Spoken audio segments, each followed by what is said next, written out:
do you do normally? Like for work? Okay. Yeah. So I actually have been working for contracted out to Honeywell UOP for 20 years. I work for Zachary Engineering, and I am currently a senior project assistant, but I'm playing the role of a project engineer for UOP right now. So I'm doing two different roles, but I've been contracted out to UOP for different types of roles. I was on site with them, and I had a 22 people reporting to me at one point in time because I was the head of their document control, which was international. And then I went back to my home office. And then once COVID hit, obviously we needed to do everything offsite. So I've been working remotely for UOP, Honeywell UOP, for the past, now it'll be 2 years working from home in this role. So it's a senior project assistant, junior project engineer, helping run the projects, doing just a massive amount of work internationally, which is what I love the most about my job. And then outside of that, my biggest hobby is I'm in circus.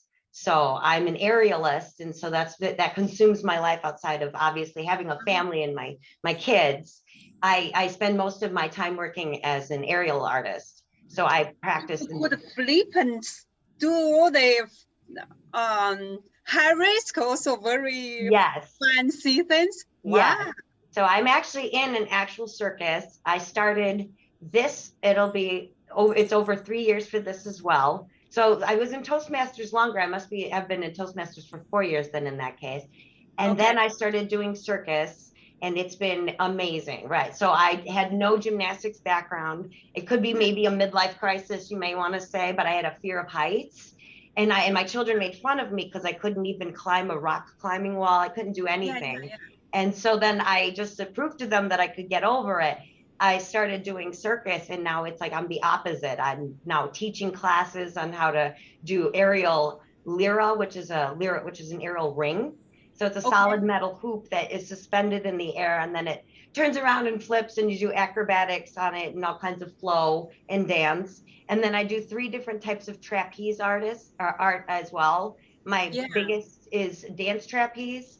So it's one single point with a trapeze, but it spins around and it orbits. So you're constantly spinning and orbiting, and then at the same time doing all the shapes and flips and while you're doing that. I also do swinging trapeze. That's why I'm by myself, and I'm in lines really high up, really quickly flipping and doing all my stuff. I don't do the other trapeze though. That's flying trapeze. I don't do that one yet. Wow, that's still amazing, and also in a short time. Yeah, it's a lot. Yeah. Wow, I would say that's a good mid-age class. Yeah, it is. It is. Yeah. I lost a lot of weight. I also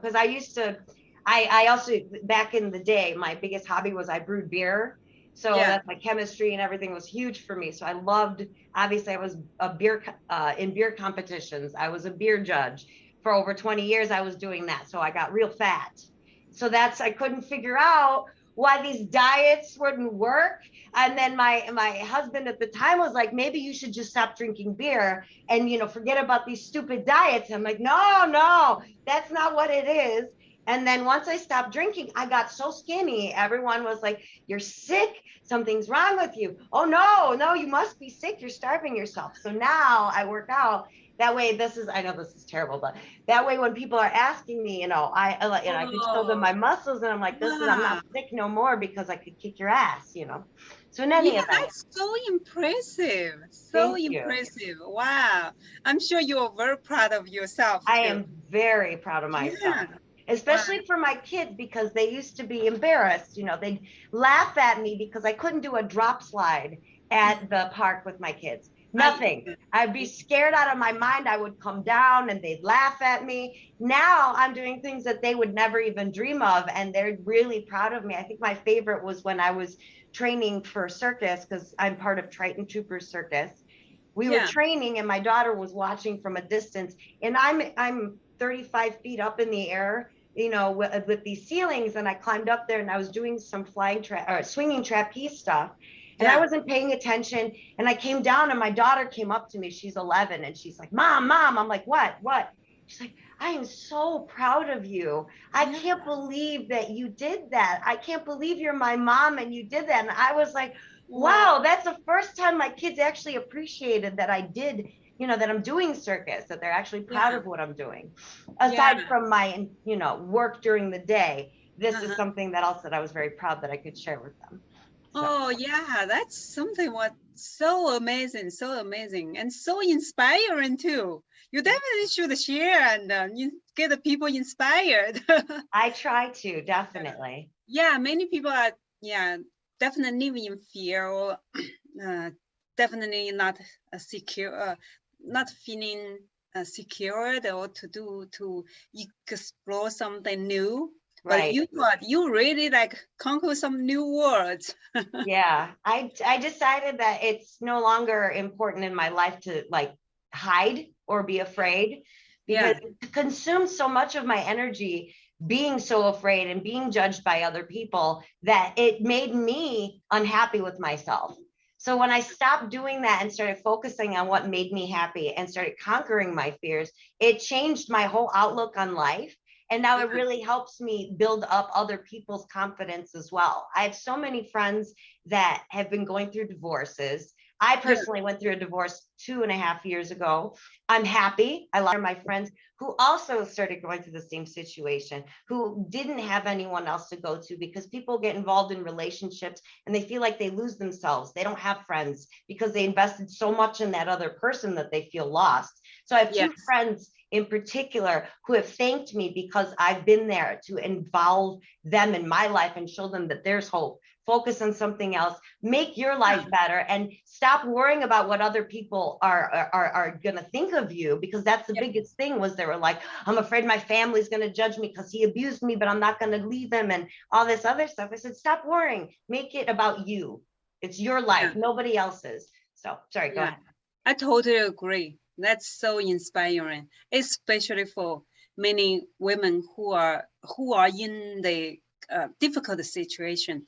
I definitely I applaud to your success and your courage and your resilience. And now look at you. I just see like you're so positive, so energetic, and so happy. Oh yeah, I'm very happy. I love it. I love every day of my life, most definitely. It is important, because when I meet these people, when we have our competitions, what I realize is that even though we're competing against each other, but we're still in the same groups, I would sit at competitions and I would have a conversation with someone next to me, and I would end up leaving with two friends that I never met, because they would overhear my conversation. And everybody has the same personality. You know, everyone wants to talk and everyone wants to meet and grow from each other. So that's why I like that you're doing the member spotlight, because otherwise, especially with COVID and not meeting in person, you don't have that ability to jump in a conversation and get to know people. Nobody's going to know anything if they don't get to have that opportunity to be in person. So Richard is a great listener. Good. He's so patient, and he's a lawyer. Oh yes, then of course you're going to be a good listener. You get paid for it. And also he has a heart of serving others, just like many of us as Toastmasters. So that makes, as I earlier mentioned, that the greatest thing of being a Toastmaster is meeting different people who have a total different backgrounds, and them come together with a similar interests, or at least have the kind of motivation to improve ourselves, also trying to positively influence the people around you. Just as earlier you said, when your daughter gave you that comment, that's very priceless. And what you told me, you are well accomplished and very successful, and your English definitely is perfect. And as you said, you managed like an international team and so much work. So what brought you actually to Toastmasters? When I was on site at UOP, of course, this is when I was managing this group, and my group was getting larger. What I love about working with UOP is, like I said, it was international. We have offices all over the place. And we have a campus, different buildings. And even though I was in the same building, I was in one building. We had 3 different groups working in this building. 3 different groups did not even talk to each other. And we were in one building that was small. And there's an entire campus of buildings and no one talked to each other. And it was so strange to me because I had employees in every building on this campus, and I got to know their managers, but there just seemed to be such a disconnect. And I found so many different groups of people that I didn't even know existed at UOP. So when I saw the opportunity for Toastmasters, I thought, why not? I'll give it a try. You know, I always wanted to give the opportunity for Toastmasters in the past. So I inspired myself to go to a meeting, and I felt so welcomed by everyone. It was such a delightful experience. Everyone that was there, I'd never met before, with the exception of one person. Everyone else was new to me. And I came to find out that all these people were in all different groups that I've never met in my entire life at UOP, because they're underground. They all work in the research area that never come out to the light, I would say, that anybody gets to see, because we're not allowed in the research area. But these groups of people in the different parts of UOP came to Toastmasters. And when I saw that and saw different personalities and so many wonderful, you know, so many people that were so great and supportive, I immediately joined. And I had so much fun from the very first day that I was there, because the person that runs our group, Sujit, I can't even say her name, Judith Sanama, she is a doctorate of science. I've never met someone who had a doctorate in science. She's in chemistry. She's the smartest person I've ever met in my life, but she's hilarious. And you would never guess that such a beautiful brain was in this woman. And yet she's so outspoken and inspirational, motivational, and is such a great manager. And she brought that with everyone in the group for Toastmasters. And that's why I stayed with Toastmasters, and I just fell in love with it. So that's why I came to Toastmasters, found a great group of people that I could learn from and also help as well with my personality. So I found the kinds of personalities that help tone me down, because as you read from my description, I used to be on stage. So I'm used to performing in front of people who are not sober. Everyone was intoxicated. So obviously you could say whatever you want, but it's different when you're speaking in front of hundreds of people like I have to for my company. So that's why I wanted that professional edge to bring me in, and I stayed, and it's helped me greatly. That's great. Yeah, I totally agree that Toastmasters definitely bring great minds together, also make people more humble. Yes. I don't know if you realize that, make people humble, tone down, and to learn from each other, really, right, with the mind, the heart more open. Exactly. I agree. That's great experience. That's what I love too, as well, is because we have so many different levels in the company, and yet they're being mentored by me. Or, you know, we're all on the same level in Toastmasters. It doesn't matter who you are at the company. We're in Toastmasters, and I'm going to tell you how many times you say and I'm going to tell you what you did wrong, because I'm here to teach you how to be a better leader. And that's what it's all about. And that's what I love, that there's none of this, well, I'm a vice president. That no, I don't care who you are. We're in Toastmasters, and we're in this room, and we're all on the same level. That's what I love about it. I love that too. Thank you. It's a great summary about that. I totally agree with you. Yeah, that's why today we are here. We have total different background. Both of you are much, for professional wise, you guys are much higher than me. Also language wise, you guys are much higher than me, but we are together and we have this conversation. I love that. What aspects of Toastmasters surprised you after joining? Other than those, probably you already mentioned some of them, but. The aspects that surprised me with Toastmasters is how much people struggle. I always envisioned that once you get to a certain point in life, that you are going to be all-knowing when it came to speaking and just presenting yourself.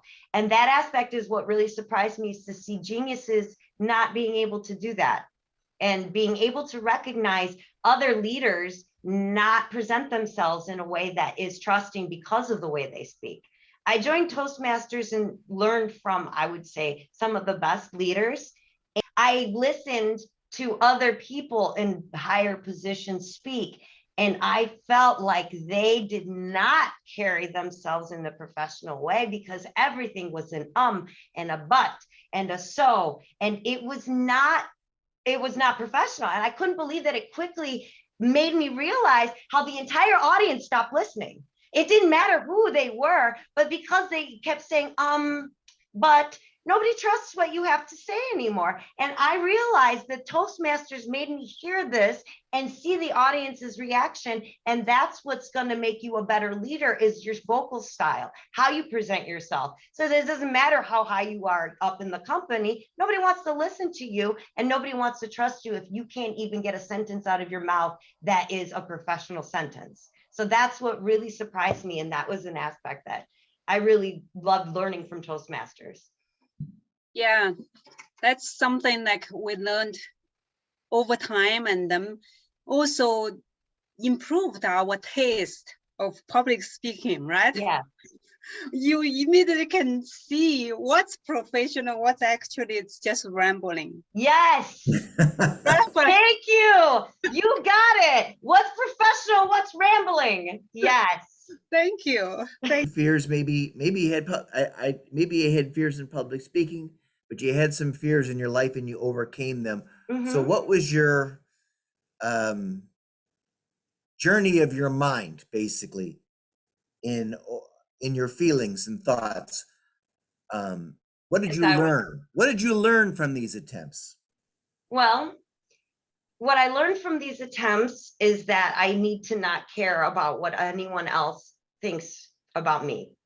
That's the number one thing. Is the fear is what other people are going to judge you, how they're going to judge you. I think that more than anything, my fear is always that I was afraid of how people would look at me, or how that obviously the judgment in general of that they're not going to like what I have to say, or they're not going to like how I'm composing myself, or I'm not doing it the right way, or I'm an embarrassment. That's always what was going on in my head when I was going through these fearful moments. There's obviously, you know, when the spider, you're afraid that it might bite you. I used to be afraid of spiders, so I went out and I bought a spider, and it never bit me. You know, so that's kind of like, I pushed myself to where I would overcome the fear and not give myself an excuse, because I don't care anymore about what other people have to think about me. I think that's the hardest part for people to let go of, is being able to not care, is just think about yourself. Because my biggest fear in life was always what other people thought of me. You know, I had kids. My kids, that's the biggest thing, is what do they think about me? That's why I was forcing myself to get over my fear, because I was so embarrassed that my children had to see me look like an ass that I couldn't even care, you know, climb up a wall. So all I kept thinking to myself was, I need to get through this, and I need to do this, because otherwise I'm never going to be able to be happy with myself. And so once I stopped caring about what other people thought about me, caring about the fact that I could fail and look like a fool, then it gave me the strength to just not care anymore and just progress. One of the things I do with circus is that I'm doing things that I fall down. I don't just get up on a trapeze and look like a magical, glorious person right off the bat. It takes time, it takes effort, and it takes work. And you have to tell yourself, it's okay if I screw up, because I'm not perfect. And God, show me someone that is perfect, because I've seen the greatest speakers. I've seen the most intelligent people. It doesn't matter who they are. Every person messes up. And I don't know who is standing above them with a big rock to bash them on the head to say, you messed up. And once I got over that fear, or thinking of this judgment that this was above me or around me, I don't have any fear anymore. That's something that I'm so proud of myself, that I was able to overcome this. And it's not something easy that anyone can go through. It's not something that somebody can just easily overnight and just say, I don't have this anymore. It's not. You have to work towards it. Being on stage, I know a lot of people, it's terrifying. It is very terrifying. And there have been times in the past where I would, when I was drinking, I've come to find I would drink because I was afraid. And then I would go on stage and I would screw up because I was drunk, because I was so afraid. Then I made an ass of myself performing drunk. Now I don't drink and I go on stage and everything is completely different. I go on stage and no one is there but me. I look at the audience and it's like they don't even matter because it's about me. That's how I feel when I'm standing in front of a group of people with Toastmasters. And another thing that's great about that is being able to control that fear and being able to lead a conversation has been great for me in meetings, especially since we've been working remotely. All of our offices are remote. We're not working in person. And gosh darn it, overnight, we all became remote. I was the best person that they could put in front of the client because I knew what to do, because I knew how to lead those meetings. And I trained everybody how to be online and use the new software and be online and keep their jobs and be outspoken. So now when I'm in meetings, you won't know who I am because you would think I'm the project manager because I'm leading everything. So that's why they just hand me more positions and more roles and responsibility because I don't have fear. I will ask the question. I will get answers that I need out of people because I don't have any fear. And if what are they going to tell me? They can tell me to, excuse my language. They can tell me to honk off, but that's about it. I don't have fear. No one's going to come to my house and beat me if I say the wrong thing. I don't have a parent outside my door waiting with a belt. I'm a grown woman. And that's how I've been able to get through everything, telling myself that it doesn't matter. My happiness is what matters. My happiness is what's going to make my children happy. And that's all that matters in my life. So there's my long explanation for you. Yeah, changing the focus really makes big difference. Focusing on people's judgment or focusing on yourself. Yes. That's a good transition. It is. Yeah, you definitely did it very successfully. Thank you. Renee, are there preferred subject matters or themes that you like to bring to your speeches? I do a lot of, so I'm not going to lie. I haven't done many speeches because I'm sticking by when I do speeches, I have to stick by pathways. But when I do my speeches, I do like to talk about just about everything in general. I don't know what you're specifically asking. I always like to theme something is fun. I always like to make things exciting, interesting, and I love laughter. So I always want to make an entertaining speech. I never, even when I'm doing presentations, even when I'm doing safety topics, I will always make it fun because nothing's more boring than a safety topic, but God darn it, will make sure everyone's laughing by the end of that safety topic. So I always want to make sure it's something fun to get everybody paying attention. Yeah, that's the art of speaking. Yes, something that motivates the people, the audience. Because if I always want to give them something different to listen to that they're not typically used to.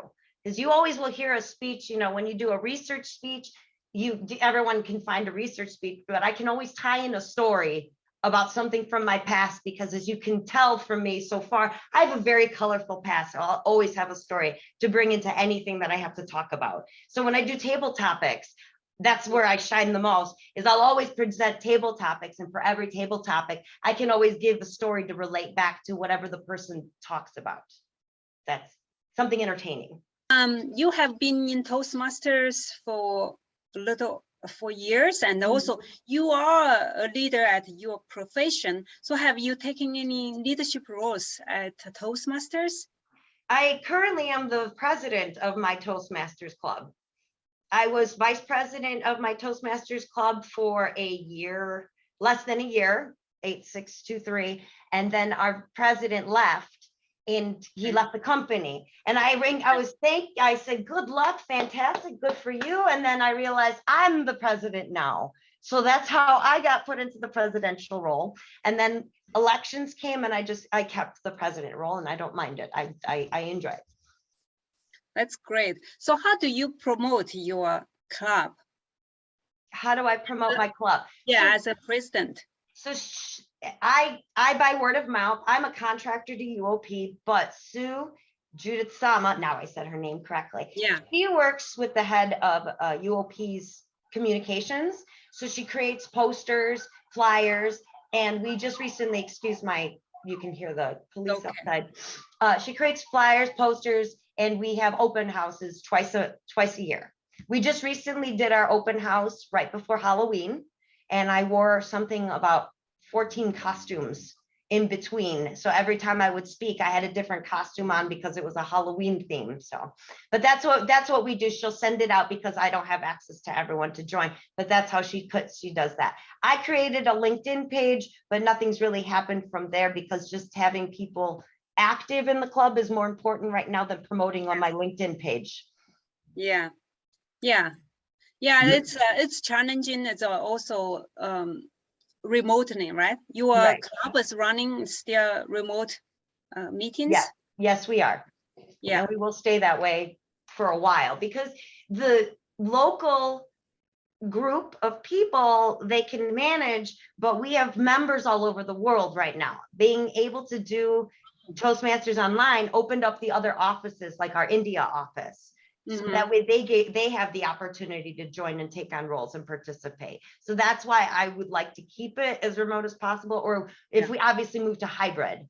But the opportunity, we have a member in Texas, that way he can join. We have a member in Mexico, so she can join. So that's been great because we need more members and there aren't that many left in this area, but everybody else in the rest of the world is eager to join because they also see that this gives them an opportunity to be mentored by someone else in another role in the company, and then they gain that new knowledge as well. That's great. You definitely helped expand the District 30 range, not only within the Chicago area anymore. Now it's globe. Oh yes, that's great. it's Good fantastic. to hear. Yeah, that's something like a virtual space really provides great opportunities that in person sometimes can't. And I believe it makes people, it forces people to speak more. When you're in a meeting, you'll see people that won't say anything, right? You're in an actual conference room and I see too often this,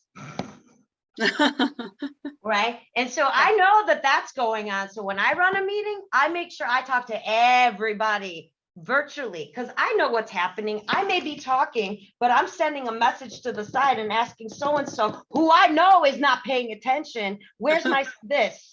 You know what I'm saying? This is stuff I couldn't do when I would be in person, but I love the remote aspect that I'm getting more out of that time online than it would be in person. So yeah, that's great. Good, you use all the advantages of remote meetings. Yeah. So since you are definitely consider experienced Toastmasters and also passionate, in fact, member, what would you like to tell the people who are considering joining in Toastmasters, but they were not sure? I would tell people to join Toastmasters and they're on the fence to give it a try, that there's nothing wrong with giving it a try. You will meet people, just even sitting back and learning from each other's experiences in itself has been the best opportunity to grow as a person. You just learn in general how to go further in life because it also forces you to listen. I think too often people take their opportunity to say what they have to say and we don't stop to hear what they have to say. So being in Toastmasters not only allows you to speak, and you don't have to always speak, but it forces you to listen. And that's the most important thing to do to grow with yourself and in life in general. So that's what I would say. If it's not so much for the speaking aspect, it's for the listening and growing aspect. Great message. Thank you for sharing that. I know your club is a corporate club, right? Yeah.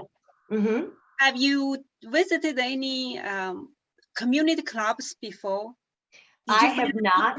No, I have not. I honestly have not, especially since COVID. No, I have not. I will honestly say that. The closest I've had is just the competitions and meeting everyone else, but no, I haven't visited anyone else. I sincerely invite you to join our club meeting. Oh, sure. I'd come and visit your club. Absolutely. Yeah. Please. Well, yeah.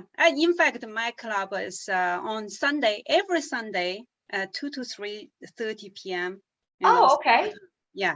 So I scheduled this meetings before my club meeting, so I have the whole station set up, and then after that meeting, I have another meeting with quality program director of our district, discuss other things. Like Your all day time is- meeting. Look at how you're donating your time. Do you see this? Yeah. I think that's a big heart for you, and you definitely need to be recognized for that, because that's your entire Sunday. Yeah. Yeah. My Sunday starts at 8 o'clock when I get paid to start working. So that's why I'm looking at you like, wow, that's very kind of you. Oh, thank Bravo. you so much. Thank you. Thank you. Yeah, as a Toastmaster, because I'm the president of my club too, Mhm. I constantly carry the pride and carry the passion about Toastmasters. Wherever I go, I just share. And in fact, many people, many strangers joined our club because of my sharing. Wonderful. So it's a word of mouth, as you said. It's how Toastmasters do. Even though nowadays social media is a big hit, you can also use that. The majority of members still join because they know somebody at your club. Mhm. So I really think the personal conversations and they kind of trust still is the number one thing. Mhm. Yeah. Yeah. But So what I thought, can I mention one thing that was really neat to me? I just wanted yes. to share my experience. When we had to go to the bank and Yeah. we had to change over the names recently, Mhm. because it's me. When I came on site I talked to everybody. It didn't matter who you were, I talked to you. I knew who everybody was, the guy who took out the paper. I mean, everybody, I knew who they were. So when we all went to the bank recently, I didn't realize everyone was meeting for the first time. So we were all sitting there doing our signatures, and everyone was just kind of like clinging to me. And I'm like not understanding what's happening. And I realized none of these people met in person ever. I knew almost all of them in person with the exception of one, but every single one of them had to be introduced.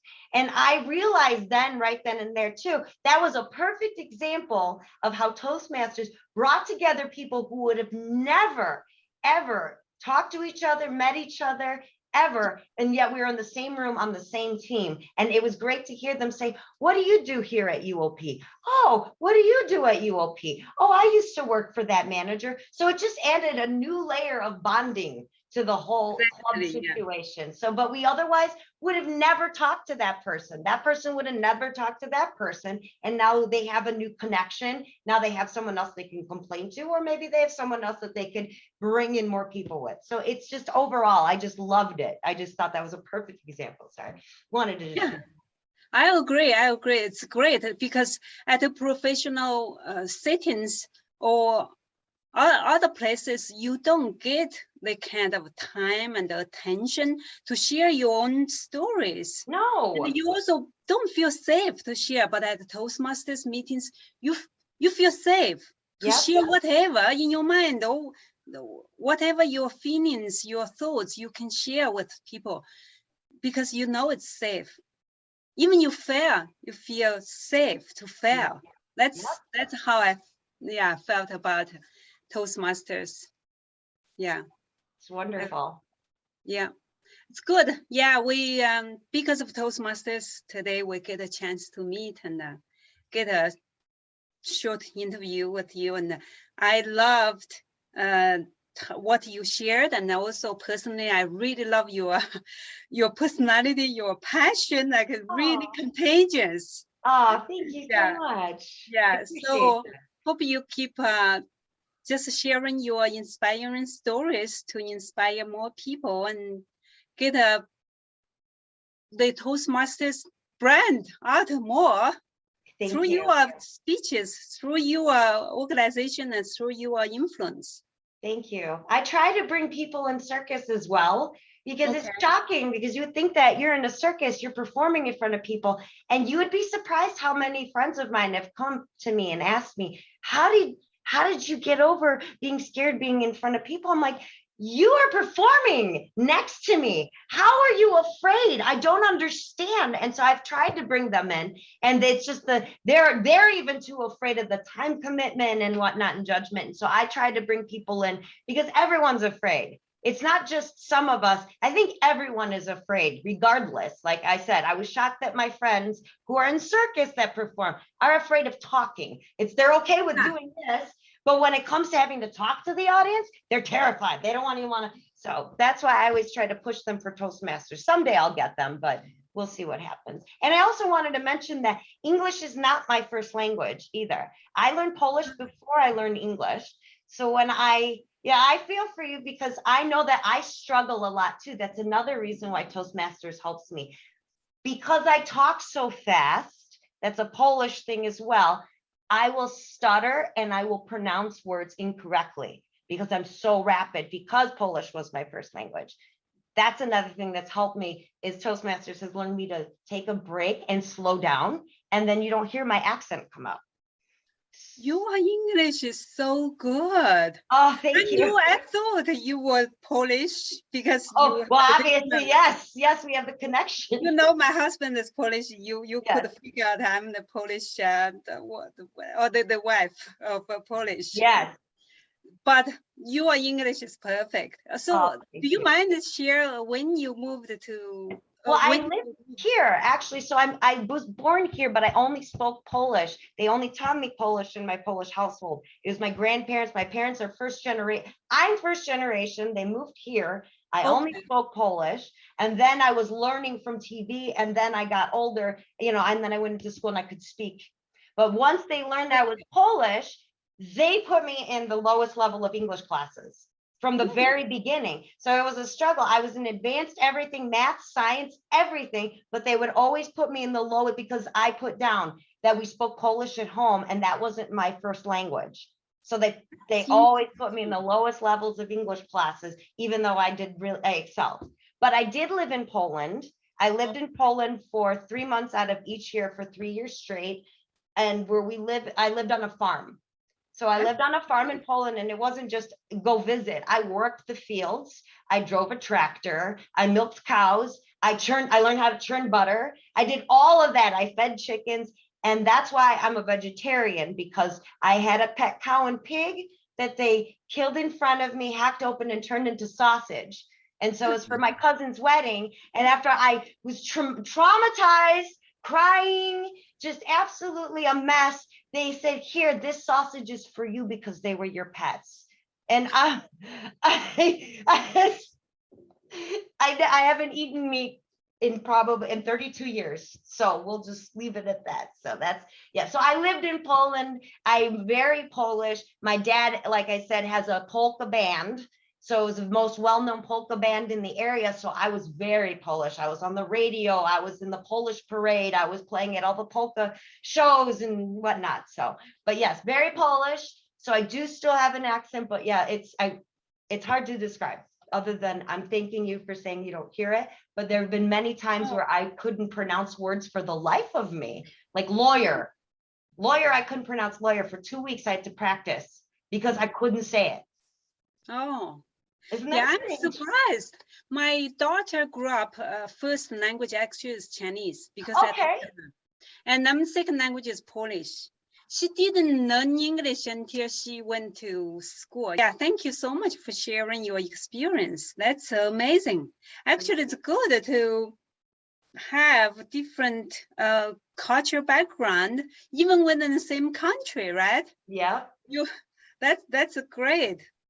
So it's great to meet you today. And do you have any other thoughts or ideas to share before we close up for today's interview? I don't have any thoughts or ideas, but I did want to ask you about my picture. What kind of a picture did you want me to submit? That's important to me, only because I'm used to putting up circus pictures, because I think that everybody's always so professional, but I wanted to ask you ahead of time. You said a high resolution picture. Did you want a professional photo with my face? Actually, I think, maybe I don't know about others. My personal opinion is the picture that represents you. If you want to put circus one. I think that's your character. I Oh, think okay. it would be fabulous, would be fun. Thank you. I didn't want to offend anyone. Okay. I don't think it would offend anyone because everyone appears different, and you, whatever unique talent or unique characteristics that you want to present yourself, I think that's perfect. Good.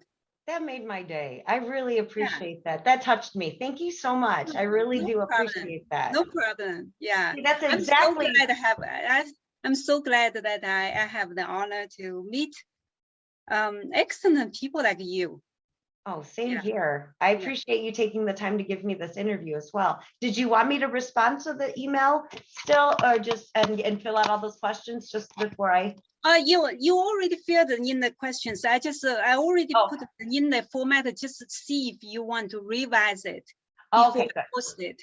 You can take a look at it again, see if there's anything you want to add or you want to change before I post it, because I want to use your own words. Words, right. Yeah, yeah. I appreciate that. Okay, You're great. welcome.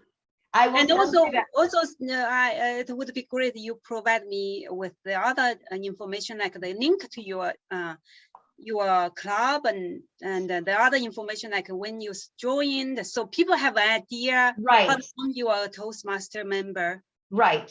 Yeah. I will do that. Right. So I have Toastmasters International open right now, so I can give you the actual date for joining, and then I will send this to you. Today is the 28th. I will do it by tomorrow. Is that too late by tomorrow? It's okay. Yeah, it's okay. Because my goal is to post everything in the first week of next month, December. Oh, thank goodness. Yeah. Okay, good. I didn't know if you had to do it exactly on the 30th, but I'm making an appointment on my calendar for tomorrow to give this. I try to aim for Thursday. Okay. No, I'm just going to tell myself Monday. Okay. Thank you so much. All right. You're Well, may you have a successful day. Thank you. Good luck. And Richard, do you have anything to say before we close up? Well, this is basically a conclusionary time. I just want to thank you for allowing me to participate. And we have Spotlight Persons of the Month, so we're always looking for people to highlight Toastmasters who are unique and can offer insight into their journey and into the organization of Toastmaster. We're going to have a spotlight for coming spotlights to come. Great, good. I hope a lot of my member or team, I'm so used to saying team. I hope a lot of my team members end up joining or submitting, because we have a lot of interesting people, but then again, we're focusing on my club for this month, maybe next year. Yeah, great. Encouragement. So have a great day. I will be looking forward to your email. Okay. Thank you. Yeah. And finalize that Word document and fill in the blanks that I need the information. Okay, and great. Great meeting you, Renee. Great meeting both of you as well. Thank you again for considering Bye, me. Richard. Bye. Bye.